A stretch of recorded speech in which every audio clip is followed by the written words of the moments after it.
ভাবুন তো, আমরা এই দুনিয়ায় কত ইচ্ছা, কত স্বপ্ন নিয়ে বেঁচে আছি। তবুও কেন যেন সব ইচ্ছা পূরণ হয় না? কেন একজন মুমিন নিজের অনেক চাওয়া থাকা সত্ত্বেও নিজেকে থামিয়ে রাখে?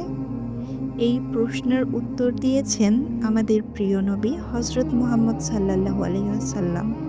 তিনি বলেছেন, দুনিয়া হলো মুমিনের কারাগার এবং কাফিরের জান্নাত। এই হাদিসের অর্থ গভীর এবং হৃদয় ছুঁয়ে যাওয়ার মতো।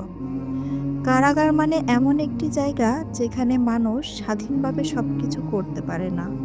একজন মুমিনও ঠিক তেমনই। সে চাইলে অনেক কিছু করতে পারে, কিন্তু করে না। সে হারাম থেকে নিজেকে বিরত রাখে। সে জানে এই দুনিয়া চিরস্থায়ী নয়।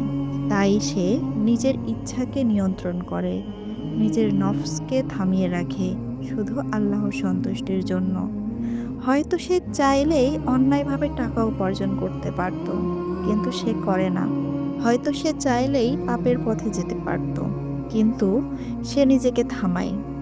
এই আত্মসংযমই তাকে আল্লাহর কাছে প্রিয় বানায়।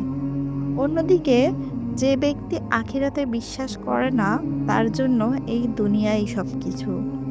সে নিজের ইচ্ছামতো জীবন কাটায়। সে মনে করে আনন্দ মানেই এই দুনিয়ার ভোগবিলাস। তাই তার কাছে এই দুনিয়াই যেন জান্নাত। কিন্তু একজন মুমিন জানে তার প্রকৃত জান্নাত সামনে অপেক্ষা করছে। এই দুনিয়ার কষ্ট, দুঃখ, অপূর্ণতা সবই সাময়িক। যখন একজন মুমিন কষ্টের মধ্যেও ধৈর্য ধরে, তখন সে পাপ থেকে নিজেকে রক্ষা করে। তখন সে আসলে তার চিরস্থায়ী জান্নাতের জন্য নিজেকে প্রস্তুত করছে। এই দুনিয়া একজন মুমিনের জন্য পরীক্ষার জায়গা, স্থায়ী ঠিকানা নয়। তাই যখন আপনার মন খারাপ হবে এবং মনে হবে আপনার জীবনে অনেক কিছুই নেই, তখন এই হাদিসটি মনে রাখুন।